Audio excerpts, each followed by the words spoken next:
امام احمد بن حنبل رحمۃ اللہ علیہ کہیں سفر میں تھے، رات پڑ گئی، رات تو مسجد میں عشاء پڑی تو سوچا کہ رات یہاں مسجد میں گزار لوں۔ مسجد والوں نے کہا بھی ہم نے مسجد بند کرنی ہے، سب باہر نکل جائیں۔ انہوں نے کہا بھی میں مسافر آدمی ہوں، رات گزارنی ہے۔ اپنا تعارف نہیں کروایا میں کون ہوں۔ انہوں نے کہا نہیں جی یہاں اجازت نہیں ہے۔ تو ایک آدمی وہ تندور پہ روٹی بناتا تھا، پکاتا تھا، تو اس نے دیکھا کہ کوئی بزرگ آدمی ہے، انہوں نے کہا آپ میرے ساتھ چلیں، میرے ساتھ رہیں آپ۔ وہ ساتھ لے گیا۔ اب اس کا چونکہ تندور کا کام آٹا گوندھ رہا ہے، استغفر اللہ استغفر اللہ استغفر اللہ، روٹی پکا رہا ہے، استغفر اللہ استغفر اللہ، اٹھ رہا ہے، بیٹھ رہا ہے، استغفر اللہ استغفار کی کثرت کر رہا ہے۔ اب امام صاحب بڑے حیران ہوئے کہ یہ بڑا عجیب آدمی ہے، بہت استغفار کر رہا ہے، اس کی زبان پہ استغفار ہی استغفار۔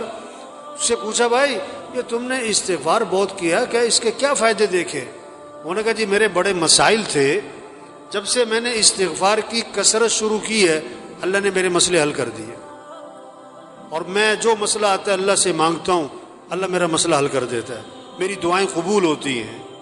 استغفار کی میں نے یہ فائدہ دیکھا، میری دعائیں بڑی قبول ہوتی، میری ساری دعائیں قبول ہوئی، ایک دعا ابھی تک قبول نہیں ہوئی، باقی ساری قبول ہو گئی۔ وہ کون سی نہیں ہوئی بھائی؟ کہ میں نے نام سنا ہے کوئی امام احمد بن حنبل، بڑے اللہ والے، کوئی بزرگ آدمی ہیں، میں نے اللہ سے دعا مانگی کہ اللہ میری کبھی ان سے زیارت ملاقات تو کروا دے، میں ان کی زیارت کرنا چاہتا ہوں، یہ میں نے دعا مانگی، یہ ابھی تک قبول نہیں ہوئی، باقی ساری قبول ہو گئی ہیں۔ امام صاحب نے کہا اللہ کے بندے تیری وہ دعا بھی قبول ہو گئی، میں جو تیرے سامنے بیٹھ رہا ہوں احمد بن حنبل ہی بیٹھا ہوں میں تیرے سامنے، اور مجھے لگتا یہ ہے یہ استغفار کی جو تیری کثرت ہے نا یہی مجھے کھینچ کے یہاں پر لے کر آئی ہے۔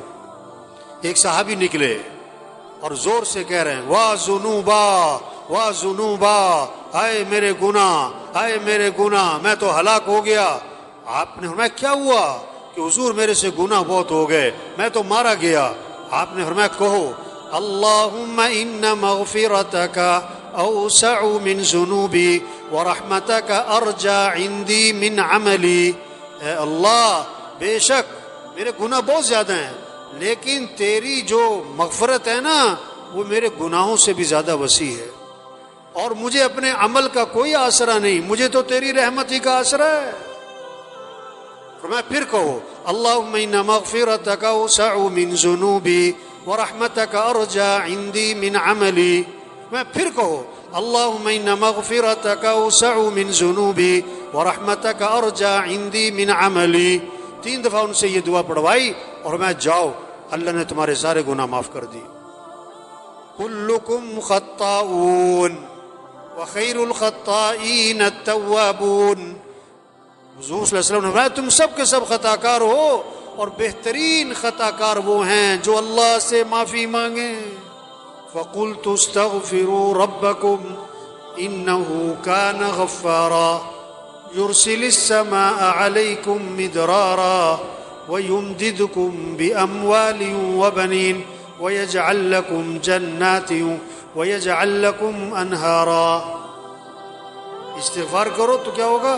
ایک تو اللہ گناہ معاف کر دیں گے، اور پھر اللہ بارشیں دیں گے، اور اللہ تمہاری مدد کریں گے، مال بھی دیں گے، مال اولاد بھی دیں گے، بیٹے دیں گے، اور اللہ نہروں میں برکت دیں گے، باغات میں برکت دیں گے۔ یہ اللہ کے وعدے ہیں۔ ہمارے مسئلوں کا حل حکومتوں کا بدلنا نہیں ہے، ہمارے مسئلوں کا حل مال کی کثرت نہیں ہے، ہمارے مسئلوں کا حل اسباب کی کثرت نہیں ہے، ہمارے مسئلوں کا حل استغفار ہے، اللہ سے معافی مانگنا ہے، اللہ کے سامنے گڑ گڑانا ہے، اللہ کے سامنے رونا ہے، اللہ کے سامنے تضرع زاری کرنا ہے۔ یہ ہمارے مسئلوں کا حل ہے، چھوٹے بڑے مسئلوں کا حل، انفرادی اجتماعی مسئلوں کا حل، غریبوں کے مالداروں کے مسئلوں کا حل، عوام کے حکمرانوں کے مسئلوں کا حل، استغفار استغفار اللہ سے معافی مانگیں، توبہ کریں، اللہ کے سامنے روئیں، اللہ کے سامنے گڑ گڑائیں، اپنے گناہوں کو چھوڑیں، جو غلطی ہوئی اس پر ندامت ہو، آئندہ اس گناہ سے بچنے کا عزم ہو،